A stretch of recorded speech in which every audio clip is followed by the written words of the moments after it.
Hola amigos del podcast científico, esta vez contamos con la presencia de la doctora Diana Karina Mantilla Gálvez. Ella está adscrita a la Facultad de Ciencias Políticas y Sociales en la Benemérita Universidad Autónoma de Puebla. Ella actualmente cuenta con la posición de profesora investigadora en la licenciatura de Relaciones Internacionales. Bienvenida, doctora Diana, ¿cómo está usted? Muchas gracias por la invitación, gracias a todos por escucharnos, por vernos y muy feliz de poder contar con un espacio como este para hablar de lo que estamos haciendo en la facultad. Muchas gracias, Karina. Pues mira, quisiéramos preguntarte cuál es toda la carrera académica y profesional que tienes para poder tener ahorita la posición de profesora investigadora en esta licenciatura. Bueno, primero decir que me formé precisamente en la UAP, en esa misma facultad.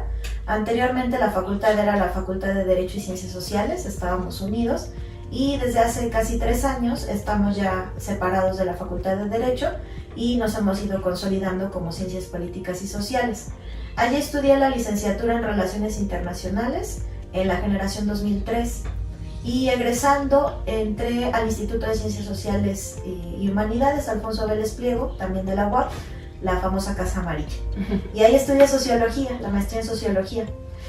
Creo que ese primer cambio me hizo enfocarme mucho en la investigación y creo que no podría tener otra función, otro espacio que la docencia como para seguir contribuyendo desde los dos ámbitos. Estando en la investigación, pero además teniendo la actualización que te lleva estar frente a un grupo cada semestre, cada interperiodo, y me gustó mucho esa área. En la maestría me fui enfocando más en el ámbito educativo y la tesis de la maestría ya la fui enfocando a educación intercultural en una comunidad de la Sierra Norte de Puebla, en Cuetzalan del Progreso, la comunidad de San Miguel Sinacapan. Ya emanado de ese proyecto, pues tuve otra iniciativa para el doctorado, pero en esta ocasión pues fui al espacio que yo ubico como el más importante en materia de investigación educativa, que es la Universidad Veracruzana, también en el Instituto de Investigación Educativa, y esa tiene sede en Jalapa. Entonces me tocó empezar a dar clase culminando mi maestría, ya titulada, entré a dar clases en Relaciones Internacionales. Recuerdo que mi primera asignatura fue Teoría de las Relaciones Internacionales y a la par empecé mi proceso para ingresar al doctorado. Entonces me tocó cursar el doctorado pues dando clases como hora clase y la verdad que ha sido un proceso bastante complejo. Creo que quienes trabajamos en la UAP pues sabemos lo difícil que es ir escalando, ¿no? en esta jerarquía de categorías. Y afortunadamente ya para este momento es el 2.5 años que fui nombrada profesora investigadora de tiempo completo mediante una convocatoria de transformación de plaza. Y entonces, pues bueno, a partir de enero del 2023 ya ingresé a este ámbito más de lleno de la investigación, que incluye no solo la posibilidad de investigar, ¿no? que es lo que buscamos, sino también pues toda la serie de evaluaciones con las que nos van generando como también este proceso de escalar. Y a partir de ahí he afianzado mis líneas sobre la educación y el género, porque desde el 2016, una de las asignaturas que quedó casi a mi cargo fue la de estudios de género en relaciones internacionales. Y a partir de ahí hacia acá pues he venido construyendo un área de especialización en materia de género, de aporte del feminismo a las teorías de las relaciones internacionales y sobre todo pues el trabajo en materia educativa y de movimientos sociales. Diana, suena muy interesante. A mí me gustaría preguntarte ¿en qué punto empezaste a tener interés por la investigación educativa? ¿Fue gracias a que entraste a la maestría y en el Instituto de Ciencias del Lenguaje, o será que hasta el doctorado comenzaste a formar este interés hacia la educación? Bueno, sin duda estudiar en la Casa Amarilla fue muy relevante, porque me parece que todo el desarrollo académico que tengo, el más fuerte, el más arduo, fue sin duda la maestría. Fue un espacio de conocer primero a esas personas que yo había leído, ¿no?, en texto, Estaba en el seminario de teoría crítica con el doctor John Holloway, con el doctor Matamoros, el doctor Sergio Tischler. En ese momento mi director de tesis, Antonio Fuentes Díaz, también pertenecía al seminario de teoría crítica, ahora está en el de sociología política. Y ese espacio, que era cada 15 días, motivaba mucho, primero a la lectura, la reflexión, el análisis, en un sentido, incluso podría decir como mucho más abstracto, más teórico. Pero también tenía docentes muy buenos, sobre todo dos de ellos, el doctor Lee Binford y la doctora Nancy Churchill, quienes ya no están adscritos al instituto, están adscritos a universidades en Estados Unidos, ellos son además estadounidenses, pero ellos dieron esa parte etnográfica, antropológica para mi formación. Particularmente la doctora Nancy estaba como lectora de mi tesis y era quien me daba como todas estas indicaciones metodológicas. Creo que allí fue donde más se motivó. Desde la licenciatura ya había tenido una experiencia con el grupo de licenciatura en sociología de la misma generación y integrantes también de otras generaciones. Habíamos participado en un proyecto de Sede Sol en ese entonces. Se llamaba 100%, los 100 municipios con mayor índice de pobreza en México, y se había seleccionado una muestra muy pequeña con 10 municipios, y sobre esos 10 municipios, cada proyecto con universidades distintas. Aquí en Puebla hubo 2 proyectos, el de sociología y uno de relaciones internacionales. Se hicieron diagnósticos participativos, en el caso en el que yo estuve, un diagnóstico participativo con perspectiva de género en el municipio de San Felipe Tepatlán. Y pues esa experiencia, que fue, digamos, la de cierre de mi licenciatura, porque yo había acabado ya créditos y me fui de lleno a la investigación, estuve viviendo en la comunidad, de broma decían mis compañeros del proyecto, ellos eran como los titulares en el proyecto y yo era colaborador. Y decían de broma que pues yo había estado más tiempo que los titulares, porque de plano, al no tener ya carga académica y no tenía otros compromisos laborales ni nada por el estilo, pues yo me dediqué de lleno a estar en la comunidad. Fue una experiencia muy buena, también me pude dar cuenta de muchos errores que cometimos, de situaciones que no contemplamos, ¿no? Además la inexperiencia que teníamos al ser tan jóvenes y recién egresados. Y esas 2 experiencias marcaron la idea, sobre todo en torno a la educación, a que fuese en comunidad indígena y que la experiencia, sobre todo inmersiva en el campo, pudiera dotarme de una herramienta distinta a la que me había formado en relaciones internacionales. Casi no hacemos investigación cualitativa. Se hace cualitativa, pero desde la manera descriptiva, ¿no? Con el texto, pero no tanto en campo. Y eso marcó de tal manera que ya para finalizar la maestría, pues yo estaba entusiasmada, ¿no? De continuar y de que fuera por esa línea. También acercarme a la lectura de autores que después conocería también afortunadamente en el doctorado, el doctor Gunther Dietz, Laura Mateos, mi directora de tesis Guadalupe Mendoza Suani, y otros autores que yo había leído en esa lejanía, ¿no? De conocer el texto, y que de pronto pues eran quien me daba clase, ¿no? En el aula, y quien estaba leyendo mis avances y quien estaba aportando a mi formación. Qué bonito, Diana, el conocer en persona a tus rockstars, ¿no? Las personas que estás leyendo en artículos, libros, capítulos, que ves en conferencias en YouTube o algo así, de repente tenerlos en persona, tenerlos como profesores, y que eso te motiva a desarrollar más investigación acerca de lo que ellos hacen. Y bueno, con lo que me cuentas, me voy a atrever a decir entonces que esta chispa de la investigación comenzó desde la licenciatura, desde mucho antes. Sí. Y entonces tal vez eso fue lo que te motivó a seguir con la maestría, el doctorado, etcétera. Y entonces ha motivado a la persona que eres tú a realizar estos trabajos de estudios de género, ¿no? Y bueno, me parece muy, muy conmovedor también ver lo importante que es desarrollar esta chispa desde mucho antes que un posgrado, ¿no? Claro. O sea, tan joven en la licenciatura y ya estabas interesada en estudios de género, es muy difícil lograrlo, y qué bueno que tuviste la motivación adecuada a través de tus profesores. Diana, Ahorita que te dedicas a hacer estudios de género en donde estás adscrita, ¿podrías contarnos un poquito más acerca del último proyecto de investigación en el que estés trabajando o los últimos proyectos y cuáles son los resultados preliminares que tienes? Sí, claro que sí.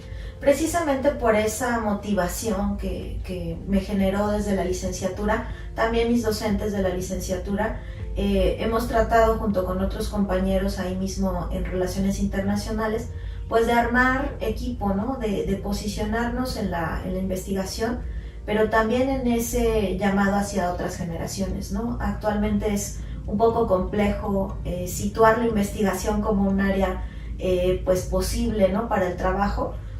Muchos de nuestros estudiantes lo ven muy alejado, ¿no? No es de su interés, están más interesados como en la parte pues de las redes sociales, ¿no? De la parte de interacción a partir sobre todo de la tecnología, y de pronto decirles pues vamos a leer el libro y vamos a buscar autores, ¿no?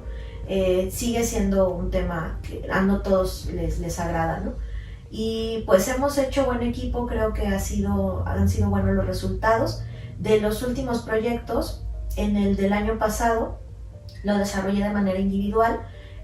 Son proyectos no financiados, la convocatoria sale por parte de nuestra área de investigación, la Secretaría de Investigación y Estudios de Posgrado de la facultad, y se emite una convocatoria cada año. Todos los docentes adscritos a la facultad podemos participar independientemente de nuestras categorías. Entonces es un gran beneficio porque siendo hora clase, medio tiempo, tiempo completo, podemos tener el proyecto. Y esto pues ya da el aval, ¿no? También de conocimiento de la vicerrectoría, de estar en ese proceso. Y pues obviamente nos piden desde la parte de producción del proyecto hasta los resultados, ¿no? Y varían mucho las posibilidades del resultado. Por ejemplo, en ese del año pasado, lo trabajé con una de las estudiantes de licenciatura, Anel Martínez Aquino, que le mando un apreciable saludo porque es una estudiante pues muy particular. Ella trabaja con mucha precisión, cada comentario que le hacíamos para su tesis era atendido en tiempo, y estoy segura que será no futura investigadora, ya está en el proceso, y creo que es una integrante muy importante en este desarrollo del proyecto. Ella estaba haciendo su tesis sobre las mujeres palestinas, y entonces trabajamos una propuesta desde las relaciones internacionales. Tenemos una metodología y una propuesta teórica de análisis sobre 3 niveles de análisis. El análisis individual, que es como la parte que involucra a las personas, sobre todo liderazgos, ¿no? Personas que están insertas en una dinámica de toma de poder, de decisiones. Y en el segundo nivel encontramos el nivel estatal. Para las relaciones internacionales, el actor primordial en las versiones como de teoría más tradicional es el Estado. Y entonces no podemos dejar de lado pensar en cómo se organiza un Estado, la forma de gobierno que tiene, cómo son sus instituciones. Y el nivel más externo de ese análisis es el nivel sistémico, cómo el contexto internacional también está moldeado por esas experiencias de soberanía, de estados, de vínculos, de cooperación, a veces de conflicto, mayoritariamente de conflicto. Y bajo esa herramienta, lo que propusimos fue una visión interseccional de esa herramienta, con la propuesta del feminismo decolonial. Por ahí utilizamos varias herramientas, pero primordialmente la propuesta de Patricia Hill Collins, una autora feminista que propone ese término de interseccionalidad, junto con Kimberly Crenshaw, ¿no? Que hacen una propuesta haciendo visible cómo a una persona, un sujeto, en este caso una mujer, le atraviesan diferentes condiciones de poder. Y alrededor de ello se propuso una matriz de análisis para mostrar que las mujeres palestinas están siendo pues reprimidas, están siendo oprimidas desde 2 frentes. El patriarcado, que de por sí conocemos, que nos oprime a todas en cualquier contexto, y particularmente pues el Estado sionista de Israel. Y por lo tanto la propuesta fue que las mujeres palestinas resisten desde 2 estrategias. La estrategia de resistir el ser mujer en un contexto globalmente patriarcal y desde un contexto de ocupación israelí.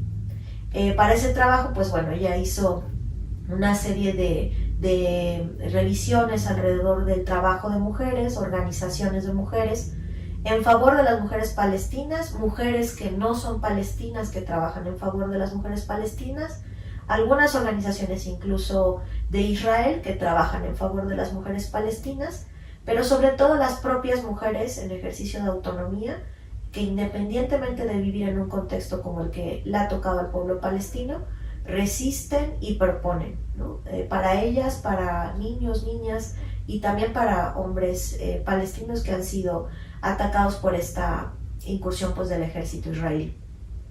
Hizo ese mapeo, obtuvo pues, resultados que se acercaban a comprobar la hipótesis que habíamos planteado y en primer resultado pues obtenemos su titulación con mención honorífica en la presentación de este documento, una tesis bastante completa.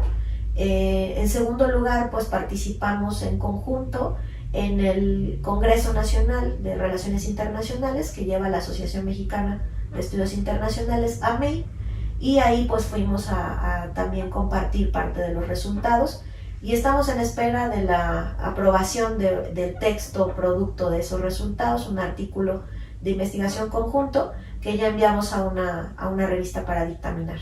Entonces han sido muy buenos resultados y en motivo de ello, pues para este periodo, a partir de enero a la fecha, he estado trabajando con otras estudiantes un proyecto sobre los aportes que tienen las mujeres feministas a las relaciones internacionales, sobre todo desde un entramado más teórico, ¿no? Queremos discutir términos como la lucha nacional, ¿no? El nacionalismo, la cuestión de soberanía sobre los cuerpos, y sobre todo la forma en la que las mujeres se han involucrado en la resolución y en el desarrollo de los conflictos. Y de ahí recuperamos pues aspectos que proponen autoras propias de la CRI como Cynthia Loe, como Charlotte Hopper o como Joan Tigner, que son muy relevantes para las teorías feministas en relaciones internacionales, pero la propuesta del proyecto emana de hacer visible su trabajo, dado que, por ejemplo, en experiencia propia, cuando yo me formé en relaciones internacionales, no existía en el programa de teorías una sola autora, no leíamos a una sola autora mujer, todos eran varones.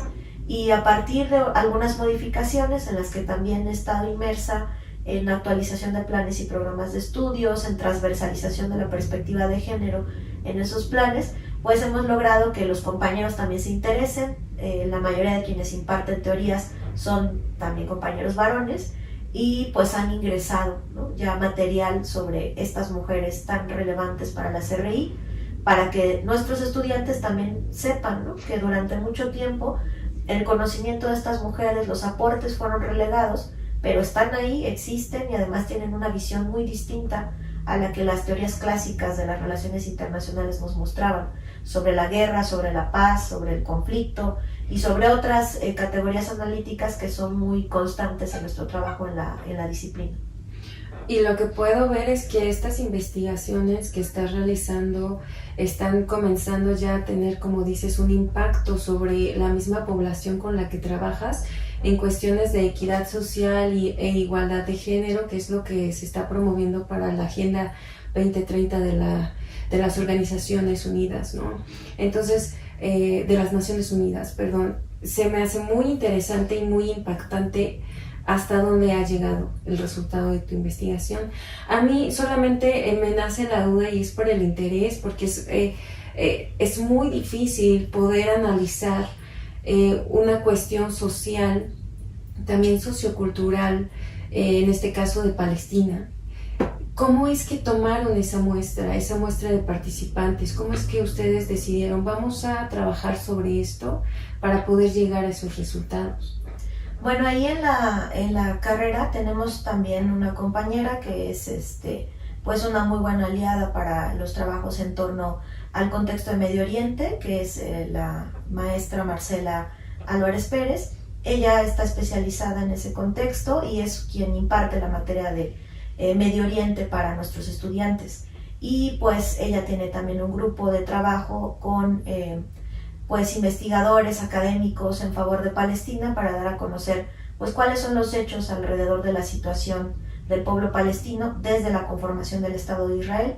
Y alrededor de ello, pues bueno, esta estudiante de la que he hablado, Anel, toma ese curso, decide hacer la tesis y desde el inicio dice: yo quiero trabajar sobre Palestina, ¿no? Ese es mi estudio de caso. Obviamente en el contexto del conflicto, lamentablemente hay muchos otros casos que se podrían tomar como más o menos con la misma iniciativa, pero se decanta por el tema palestino, y ha sido un trabajo, pues primero, de reconocer todo aquello que no se dice de lo que ha pasado con el pueblo palestino, de acercarnos a autores y autoras pues que desde casi la clandestinidad han tenido que sacar estos productos, ¿no? Y ese mapeo lo logra hacer por motivos propios de la organización de sociedad civil. Hay algunas páginas que sí están disponibles, que ya tienen como el material, ¿no? Y hace un ejercicio en términos metodológicos de mapeo digital, digámoslo así, en las páginas de estas organizaciones. Se llega a tener contacto con algunas de ellas, pero en un plano pues muy superficial, digamos, sobre todo por la condición de que en el periodo en el que ella lo está desarrollando, pues están en una de las masacres más importantes que conocemos. Han cumplido ya 600 días, ¿no? Entonces fue difícil acercarse a poder corroborar algunos de los datos, pero la mayor parte de los que existen pues fueron contrastados de manera triangular con varios de los recursos a los que se tiene acceso para poder corroborar que estos datos sean correctos, fidedignos, ¿no? Y en el ejercicio metodológico que ella realiza, con el trazo de estas matrices, lo que hace es ubicar. Patricia Hill Collins trabaja con una matriz que se llama matriz de dominación. Es una imagen tiene un eje en el centro, y hacia arriba y hacia arriba tiene los ejercicios de dominio y hacia abajo los ejercicios de resistencia. Y esa línea en el centro horizontal la atraviesan ejes, y son ejes de dominación. Digamos que se termina haciendo como un círculo, ¿no? Está el eje y se van trazando todos esos ejes de dominación. Patricia Hill Collins propone 13. Anel hace una reconfiguración de esos ejes contextualizando al caso palestino, y entonces un mismo eje tiene dos polos. Por ejemplo, el eje del género implica que la dominación favorece a los varones y está en el extremo de arriba, y el eje de abajo, el de mujeres, está en el de la resistencia y en el de ser dominadas, víctimas, dependiendo la circunstancia. Y así va trazando todos los ejes. Puede haber cuestiones de discriminación por edad, por cuestión religiosa, como lo hay, por colonialismo, ¿no? Traza todos esos ejes, y a cada organización que ella encontró, liderazgos que encontró, las va ubicando en ese contexto de eje, y trazamos una especie como de imagen, de gráfica, ¿no? En la que ubicamos que la mayor parte de estas mujeres están en el escenario de resistencia, y además pues son víctimas, ¿no? Desde esa doble resistencia. Y hace también un mapeo de organizaciones. Por ahí en el documento, en la tesis, aparecen fichas descriptivas de cada organización, el material que se consultó, ¿no? Dónde pueden consultarse, para tener esa certeza, ¿no? De que son datos que existen, que son personas que están resistiendo desde esas trincheras. Y obviamente en el ideal pues nos encantaría poder tener acercamiento, ¿no? Con algunas de estas organizaciones, y parece que ese será un ejercicio con el que estemos trabajando a futuro. Sí, claro que sí, sería muy importante también escucharlo de primera mano de estas personas, de estas mujeres de Palestina que han sufrido estos tratos. Y también creo que es importante contemplar, como tú lo dices, estos datos que ya están registrados, ¿no? Tenerlos ahí para poder triangular alguna información, y entonces llegar con estos resultados que tú tienes a comprobarlo directamente con alguna participante, alguna mujer que haya sufrido pues discriminación, violencia, etcétera, pues de Palestina. Muchísimas gracias por compartirnos un poco de tu investigación. Suena muy interesante. Qué bueno que tus alumnos estén haciendo investigación tan impactante, y me parece que también es importante no solamente basarnos en nuestro contexto, sino salir, ¿no? Salir como les da la oportunidad la licenciatura de Relaciones Internacionales. Pues Mi última duda contigo, Diana, sería, ¿tienes algún consejo hacia los jóvenes investigadores para poder realizar investigación ya sea basada en este contexto de relaciones internacionales, para poder llegar a ser la profesora investigadora que tú eres? ¿Algún consejo específico tal vez que quieras darle hacia las mujeres, las alumnas que están ahorita a nivel licenciatura, maestría o doctorado, que quieren basarse en estudios de género? Sí, pues creo que basada en la experiencia y también en todo el recorrido, ¿no? que podemos ver también conjunto, porque estar en este espacio de la investigación es conocer un montón de experiencias vividas con otros compañeros, ¿no? De ver cuáles fueron sus estrategias, pues siempre nos vienen a la mente cuestiones que recomendar, ¿no? La primera, me parece, es que si hablamos específicamente en materia de las mujeres que tienen interés en la investigación, pues que no se dejen como ni menospreciar en el ejercicio de su propio desarrollo intelectual, profesional, que se muestren firmes, porque creo que mucho de lo que a algunas nos ha tocado sortear, ¿no? En este camino, pues ha sido basado en esa firmeza, en la resistencia activa, de proponer, de confiar en lo que nosotras sabemos, porque creo que producto de esa invisibilidad del trabajo de las mujeres, pues ha ocurrido que seamos inseguras, ¿no? Que podemos llegar a estar en un punto en el que no tengamos la certeza de si vamos por buen camino. A las estudiantes que se han acercado, el caso con Anel, actualmente mi tesista María Fernanda González, siempre les digo, pues hay que seguir cada momento en el que sintamos que ya nos estamos rindiendo, encontrar otras fuentes, ¿no? Para seguir creciendo, para seguir trabajando, para seguir impulsando que otras mujeres que nos están viendo en el camino también sepan que se puede y que se puede llegar muy lejos, no solo a lo que se nos permite, ¿no? Porque también me parece que sí es una condición de juego de poder, ¿no? En muchos sentidos. En el caso de los y las estudiantes de Relaciones Internacionales, es común que allá con perfiles sumamente consolidados haya como este miedo, ¿no? a cometer errores, a fracasar.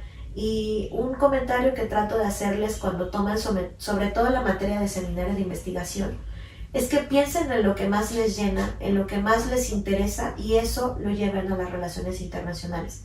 Afortunadamente hemos tenido estudiantes que son muy buenos en otras áreas. Tenemos a alguien que al mismo tiempo estudiaba piano, ¿no? Que son artistas, que cantan, que escriben, ¿no? Que pintan. Y la idea es que puedas conjuntar, ¿no? Que una cosa no te lleva a separarte de la otra. Y en la investigación es lo mismo. Si ya tienes un interés fijo, si a ti te interesa hablar desde la perspectiva del género, aunque el género no fuese lo que hoy es, me parece que ha cobrado mucha relevancia y que hasta en algunas instancias como que ha sido cooptado, ¿no? Por la institucionalidad. Aunque no fuese eso, aferrarte a que ahí hay un interés genuino y que tú puedes aportar desde tu propia experiencia y desde lo que vas aprendiendo. Y creo que el último y más importante, que no se olviden de leer. Frente a estas condiciones ahora de prontitud, por ejemplo con el TikTok, con otras herramientas tecnológicas, con el uso de la inteligencia artificial, hay una muestra muy clara de que esas herramientas te sirven cuando tú has desarrollado primero que nada un aparato crítico, un aparato informado, y para eso hace falta la lectura, ¿no? Obviamente en el caso de nuestros estudiantes en relaciones internacionales, además es una lectura en diferentes lenguas, ¿no? Tenemos que tener el uso y el conocimiento de diferentes lenguas para acercarnos, porque sin duda pensar, no sé, en una lectura en inglés será lo más rápido que encuentres sobre la producción más actualizada, y no podrás esperarte 2 o más años a que haya una traducción, ¿no?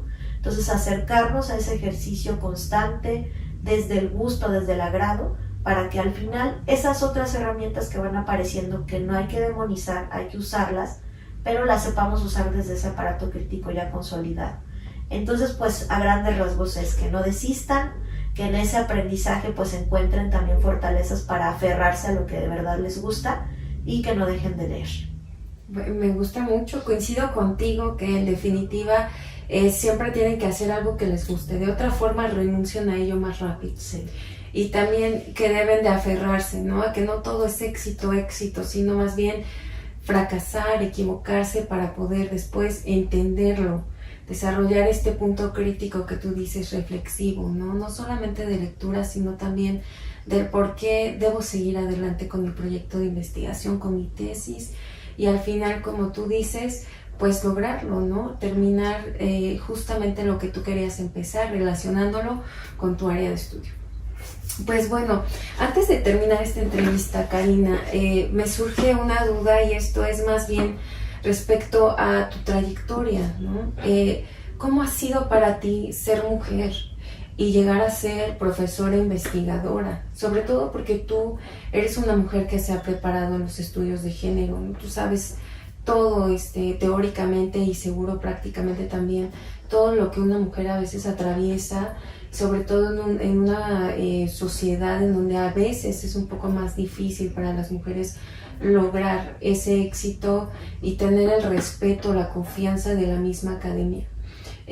¿Tú cómo te sientes? ¿Ha sido duro el camino? ¿Qué es lo que nos dices a nosotras las mujeres que somos investigadoras y que aún estamos en el proceso de crecimiento para sentirnos tan seguras como tú te estás proyectando? Muchas gracias. Sí ha sido muy duro. Creo que gran parte de las experiencias que en la teoría entendemos como brecha, no las concebimos hasta que las estamos viviendo, ¿no?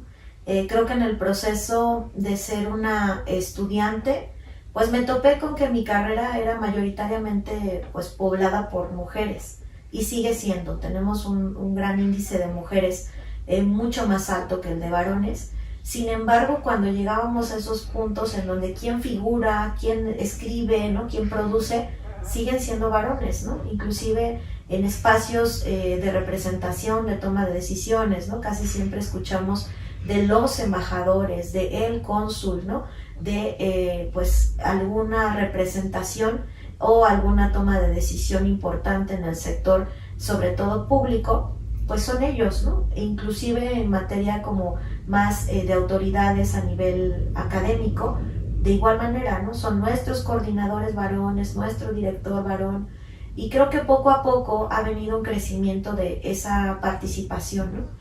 He tenido muy buenas docentes, y también eso ha sido un fuerte impulso para mí, ¿no? Saber que muchas de ellas lo han hecho con la misma forma, la misma carrera, la misma dificultad que lo que yo he pasado, y que no han desistido, ¿no?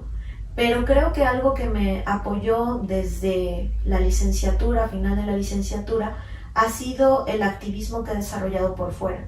Al inicio de la licenciatura, pues bueno, me acerqué al movimiento zapatista, participé de la otra campaña y estuve muy activa en algunas actividades alrededor de ello. Acudí a las comunidades zapatistas en varios encuentros, y para la maestría fue afianzando pues mi quehacer en el feminismo, ¿no?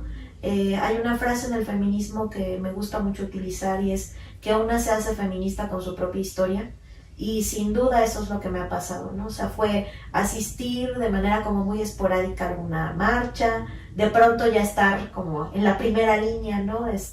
Acompañando el acordonamiento de la marcha para que no hubiera, carros que se cruzaran en el camino, acudir, como también fui activista en la bicicleta, ¿no? La bicicleta acompañando las marchas, hasta que llegué a un punto en el que me vi no solo construyendo como mi carrera profesional, mi carrera académica, sino también la forma de ser y estar en el mundo en el feminismo, que, valga decirlo, pues no es nada cómodo, no es lo que algunos piensan, ¿no?, que es una fiesta, aunque sí tenemos momentos de un acompañamiento sororario, de momentos en los que somos y gozamos de mucha felicidad.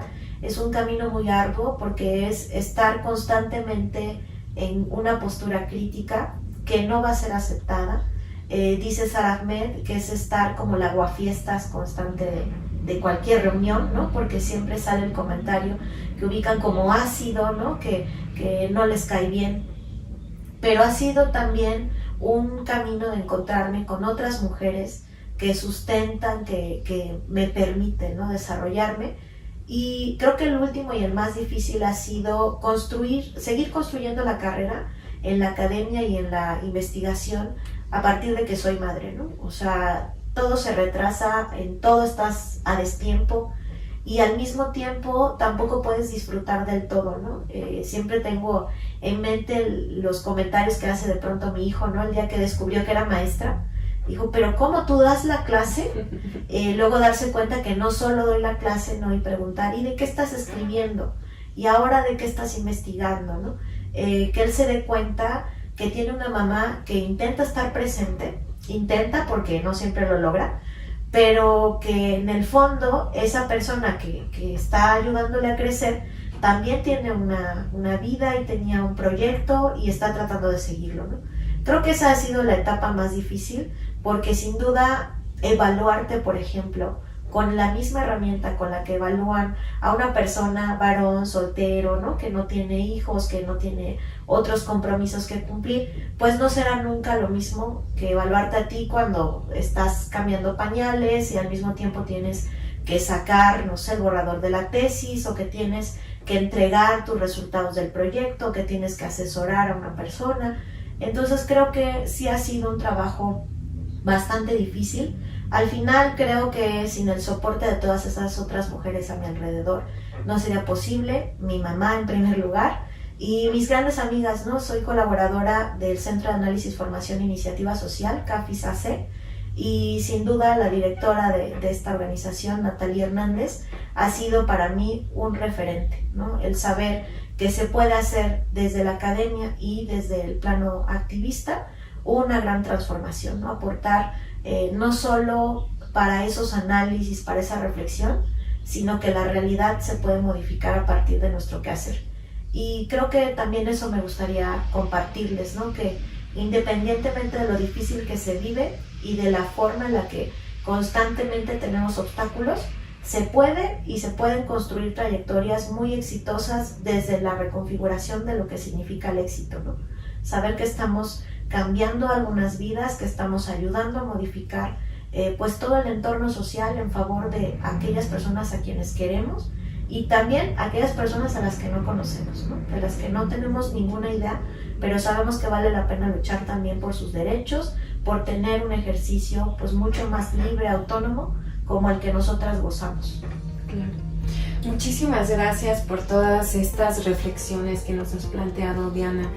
Seguramente vamos a tener mucho que pensar después de este episodio. Te agradezco por haber asistido a la entrevista y que nos hayas dado un poco de tu tiempo para poder conocer a tu persona y tu trabajo. Así que bueno, pues eso sería todo por el episodio de hoy. Nos estamos viendo muy pronto. Gracias, Diana, por estar aquí con la audiencia y nos vemos en el siguiente podcast.